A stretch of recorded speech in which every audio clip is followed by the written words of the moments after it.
Welcome back, everyone, to Disco Elysium. I hope y'all are ready for something fucking disgusting, because we gotta do a field autopsy on this body. Yes, 1, investigation of the scene. 2, initial examination of the victim. 3, field autopsy. 4, transportation of the body to the morgue. We're on number 3. The RCM 4-phase murder scene processing manual. The fuck are they on about? Cop's gonna cut his shit up. Got it.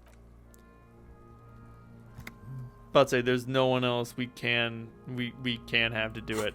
Oh, Inland Empire. I find this to be a judicious expenditure of my skill points. Who are you, dead man? I'm gone. Where have you gone?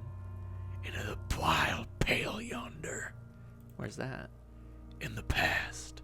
Way out in the west. I can't get my damn compartment in my ledger open. The blue heart. Oh, that's good shit. You'll love it.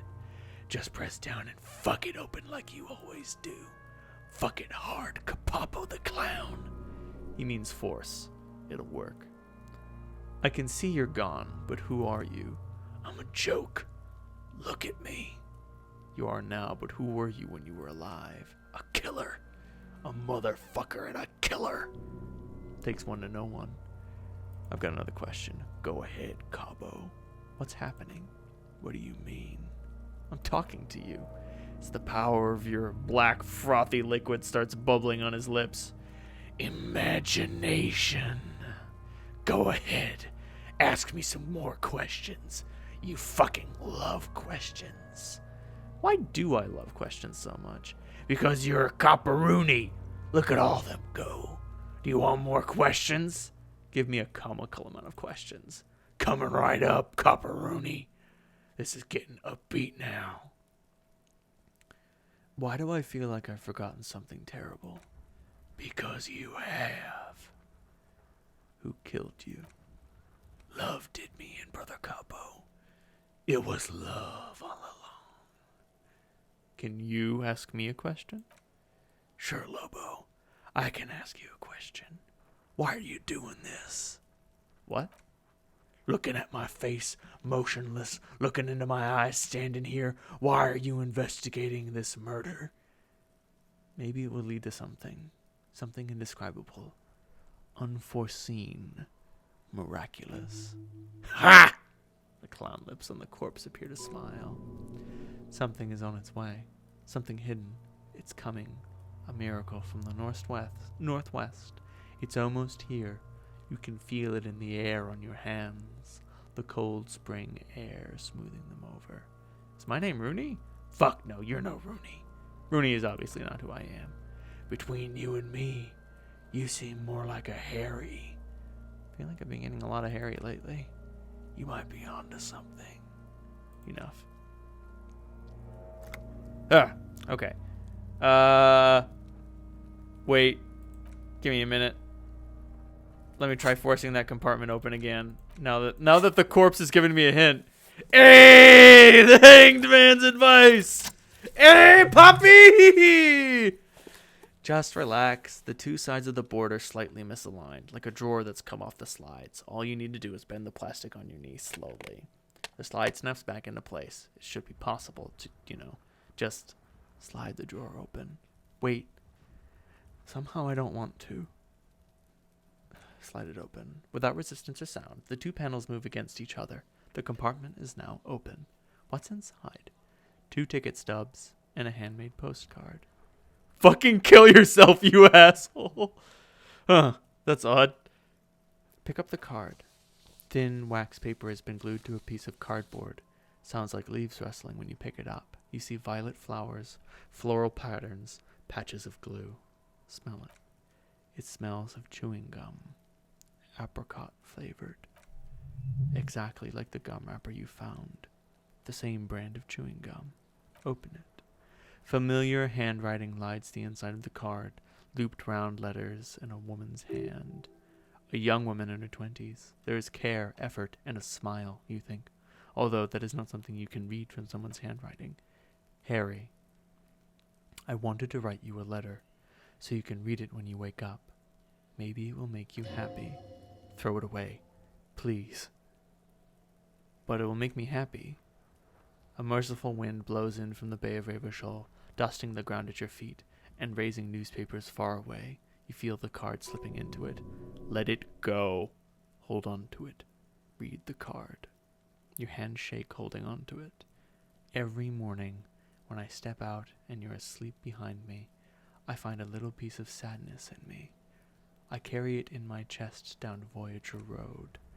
Every step I take, it grows. By the time I reach the fuel station, it has filled me entirely. I step on the light rail and look back. Sparks fall from the bow collector. I know it will be like this until late afternoon, when I get off the 49 and walk back to you. You. Every step I take will get lighter. It almost makes me run. Sometimes I do. I can't believe I met you. I can't believe the happiness I feel with you. You have a vast, vast soul, and I will always, always come back to it. Kisses, kisses, kisses. You feel the air sucked out of your lungs, and the blood sucked out of your head. Everything around you gets dark. Small white dots appear. Sparks fall like snow from the bow collector. A streetcar distancing. You feel the ledger slip from your hand. Hold on. To what? There's nothing to hold on to. Detective, is everything all right? Fall sideways.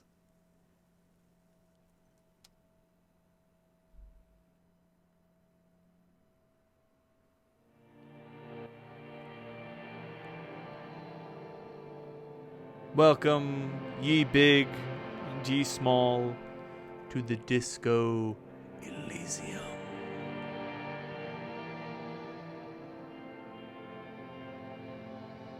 Begin. Again.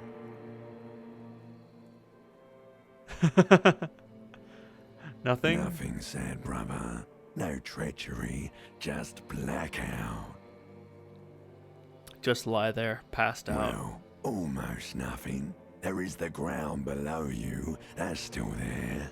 And the small light that's on, fluttering somewhere in the basal ganglia. Who's that? That's me. Blue eyes, that's me. And who was that? Who is what? He speaks of the sickening longing, the unwell emotion. Even in the darkness he's grasping for it, still trying to hold on to the great sorrow slipping in the water. Slimy. No, I was cool. I'm cool. The cool when you're dead, brother. Here in the paleo-mammalian cortex, we call it the shadow, because it's always there. There was something about a bow collector, too. Yeah, man. What was that about?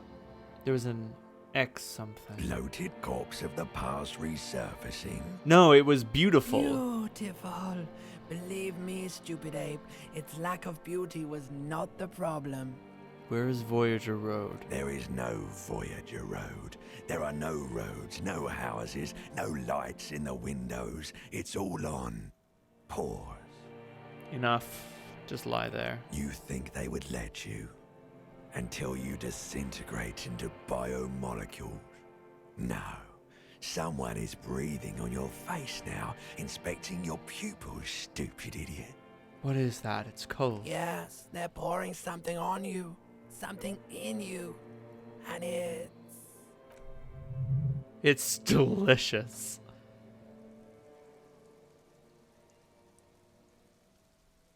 Where am I? In the upholstered cabin of Lieutenant Kitsuragi's motor carriage, seated in the driver's basket, the air is thick with leatherworks and heavy fuel oil. Cold water runs down your chin. Drink.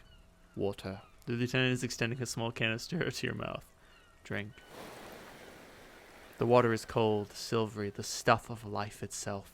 As it pours down your parched throat, the pounding in your head recedes. The darkness parts. Drink. You haven't drunk water in 2 days. Do you know the human body is not made to survive on alcohol alone? You need a secondary form of hydration. Drink. With greedy gulps, you down half a liter of cold water. Some of it spills on the driver's seat. The lieutenant doesn't pay attention to it. What happened? I should ask you the same. You were reading your paperwork and then you passed out. I carried you to my Kanema to take you to a hospital and then you came to. How long was I out? 10 minutes maybe? I came in contact with the burnout ruins of the past, Lieutenant. That does happen sometimes. You dropped this. Are you okay to proceed? Yes, let's solve this case. Good. We now possess an item that is both a tool and something we can interact with. It is the Ledger of Failure and Hatred. We cannot help but feel less authoritative within our hands, but it makes us more in tune with ourselves, with the world around us. I guess I don't need the lonesome long way home anymore. But... oh, whoopsie daisy. I do need to actually interact with it further. Slide the hidden drawer open again. Pick up the ticket stubs. The two octopuses are smiling, reaching their tentacles toward each other in the colored pencil drawings. The tickets permit access to the zoo in Revachol. You stare at the card, willing your hand to move. It refuses. It's too much, not again. Okay. Your hand shakes, you're flushed with adrenaline. Oh, my bad. Darn it. Huh. Apricot chewing gum scented one. Huh. Do I have to try to use the... oh! I didn't use the apricot chewing gum wrapper. Take a deep, deep breath. Bitter, citrus, sweet. It seems to grow stronger like a glow with every breath you take. Whatever petrochemical byproducts they use to create this artificial flavor have bonded tightly to the wrapper. Or is that just your memory filling in the gaps? Apricot chewing gum scented one. You just had to take a dive. Your heart's working overtime, trying to keep up with the panic synapses firing all over your brain, moving liters of blood through you, panicking. Feels very, very familiar. Harry, please. You were supposed to discard it. The end of summer? Where did it go? Why are you talking to a gum wrapper? You make a good point, brain. Now, we can try to acquire the apricot chewing gum scented one. It will provide us with useful tools that we need. Oh, damn. Shit. About to say, there isn't enough time in the day to unlock it. Still, the field autopsy is waiting.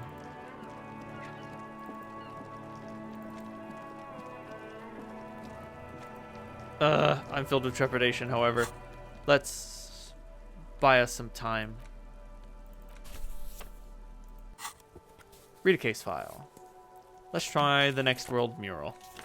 This one is relatively easy to reconstruct. Overnight on 1202, a graffito, nay a mural, appears on an 8-story tenement overlooking central Jamrock. The building is a sparsely inhabited ghost tower, part of a failed real estate development called Grand Couronne. The mural is enormous. 2 silhouettes, a man and a woman, are kissing. The text cut into their form reads, "True love is possible only in the next world for new people. It is too late for us. Wreak havoc on the middle class." People call it that thing and that fucking thing. It's visible for miles. In 2 days, the station's complaint desk gets clogged with requests to remove the bummer. You and your partner are assigned to the case. The graffito crew is easy to track down. Only the belles lettres have the litterage of industrial paint to cover the surface. One of the graffito artists is rumored to be rich. They take responsibility for the execution, but not the design. The ideologue of the Next World mural, as the crew calls it, remains unknown. Did I ever find out who came up with it? The case files do not show you finding the author of the design. The crew agrees to clean up after themselves. However, your partner, JV, is against the removal, citing public support for conservation. This leads to a debate in Precinct 41, which then spreads to the streets of Jamrock, ending in a rare plebiscite organized by you and the rest of Row 3. The 9,000 people subjected to the mural's message, all of Lakeside, Central Jamrock, and Villa Lobos, plus half of the eminent domain, participate in the vote. Although the case begins with what appears to be a lot of rumbling on the streets as to how juvenile and stupid the mural is, given a choice between 2 options, keep the mural. It is right. A staggering 78% of voters choose to keep it. Turns out the opposition were a loud minority, and that love truly is possible in the next world for new people. That it was too late for us.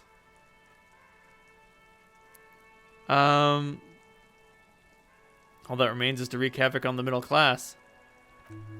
In any case, it appears to have been a quite rare incident of civil activity in the quarter, and agreement as well. Each of these gives you 5 experience when you read it. Let's try the unsolvable case, aka Leslie and Burke, aka the public indecency drunk, the property damage drunk, is a cursed case. It's been passed from unsuspecting officer to unsuspecting officer for 10 years. On January 29th, the unsolvable case made its way to you. Why you accepted it is unclear. Every officer, and indeed most civilians in Jamrock, know it's unsolvable. You were so drunk you didn't remember when it was when you signed on. That, or you were high. Thanks, electrochemistry. Leslie will always take his pants off when he's drunk. Burke will always trash everything. It's just what they do. It's their nature. You cannot change the nature of a man, and you can't lock them away because public indecency and small-scale property damage are not punishable by incarceration.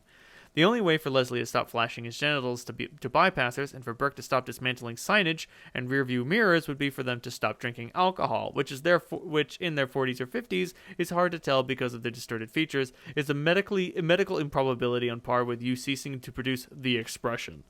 Couldn't we just keep them off the streets? You would think that, but nope. Where's the fun in exposing your genitals or breaking stuff in your house? No, Leslie and Burke are on the corner of Main Street and Perdition because that's where the action is. Can you keep yourself off the streets? Fair point logic.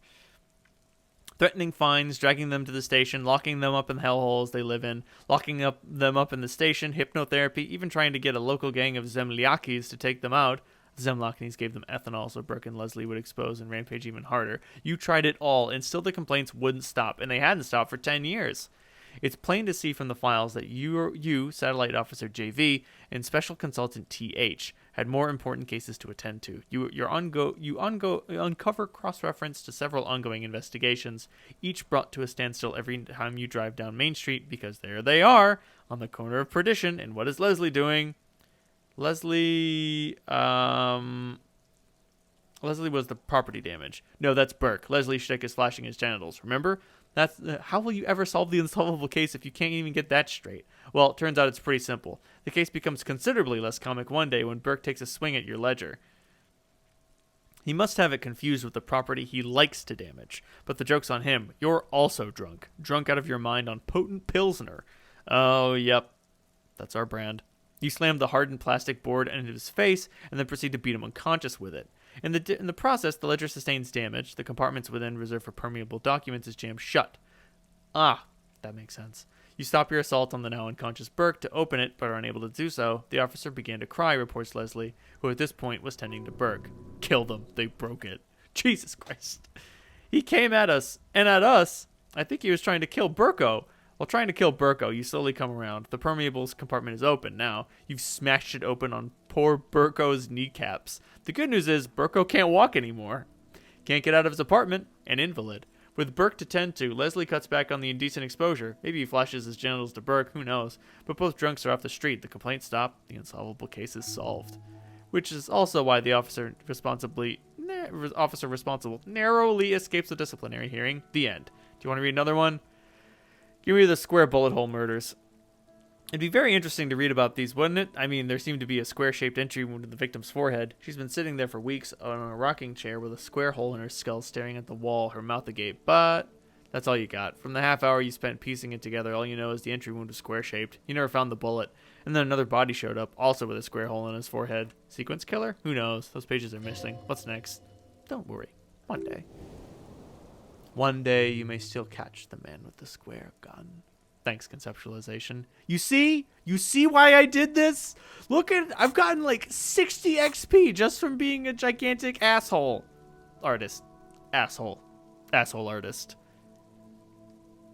Art hole? The couch in an unexpected location. Some assholes brought their couch outside and hung out on it in the middle of the street, on the roof, on the hillside by the motorway, you know, at an unexpected location. They were young and they thought they looked cool on it. I mean, they looked really cool. Like Rock Band. Yes, and you've said here, insufferable rock and roll assholes. Young people are the worst. So anyway, you gotta complain about the damn sofa or couch or whatever it was. They were leaving it out in all these unexpected and whimsical locations they took it to, where they also took photos of themselves on it and smoked cigarettes and drank coffee because they felt it was intellectual. Cigarette butts, coffee cups, stupid couch. You had to clean it all up, and you did. So congratulations to you. Case solved. Did I ever catch those guys? No, you didn't. You didn't have time for that. These notes show that you had what is called a real goddamn job. You don't have time to be chasing down couch assholes. What next? Murder at the hookah parlor. Murder, tam, at the hookah parlor was a case originally assigned to an officer called Joseph Mills, who is now dead, of circumstances completely unconnected to the murder at the hookah parlor. What? How? Beaten to death by a throng of Villalobos gang members when him and his partner, JM, answered a call one night. It's a sad story, and it isn't really represented in your case file, so stop stalling and get on with the murder at the hookah parlor. Right, on with the murder. Joseph Mills was on this case that he just couldn't solve, was doing it solo, said it was a real nutcracker and a real brain twister. Was on it for like months. The captain got impatient. Shit or get off the pot, Mills. Mills didn't get off the pot. Not yet. He kept at it for a couple of weeks more, wrecking his brains, running with every theory as outlandish as they seemed. Still couldn't solve the murder at the hookah parlor. Tough case, he said. Toughest he'd ever had. Was Joseph Mills a good cop? No, he was awful. Awful sense of humor, too. The worst jokes you've ever heard. Real rapey stuff. Still, he'd been on it for months now. Said it was the final case. Said it was uncrackable. That the murder vanished into thin air. That goddamn hookah parlor was all he talked about. Okay, so the case is handed to you because Mills isn't getting anywhere, and you look into it. Here's the setup. A young man is found dead in a hookah parlor. You know, those places where you go and smoke bubblegum-flavored vapor all day. Can you get high off of it? No, it's soot. Water vapor. It doesn't do anything. That sounds stupid. Yeah, so anyway, young man in his 20s found with his skull busted open, right on the floor of the hookah parlor in the middle of the day. No one else is in there. Only client that day, and in perfect health, too. Seems some kind of movie producer? No one enters, no one exits. He's just sucking on his watermelon hookah all morning, all noon, like he usually does. He's a regular. No calls, nothing. Just sucking on the hookah until 15:45, then bam, he's dead on the floor with his skull busted open, blood everywhere. What happened? How can it be? Mills has no idea. Invisible assassin, movie deal gone sour, girl at the counter did it, nothing fits. Eerie, man. Just dropped dead. So you go to the parlor, you see cushions around the table. Table's low, heavy, real sharp edge. He saw hookah, stood up, passed out, hit his head on the table, and died. See? You can't even read the thing without solving it. Yeah, it was that. Turns out hookah does do something. It turns off your brain's oxygen supply, and if you don't notice it until you get up to go to the bathroom. What was he doing there for 6 hours? Smoking hookah. Didn't you hear? I don't know. Trying to come up with a movie script. Anyway, that was murder at the hookah parlor. Joseph Mills wasn't a good detective, and about 30 minutes has passed since piecing it together. Next! Alright. Thanks a lot. I'm 5 experience points away. Oh, I just want another point in perception. Trust me, it's super important. And you know what? I'll have time to get a little bit more XP while we're doing the field autopsy. Next time on Disco Elysium! Woohoo! Big lies, baby!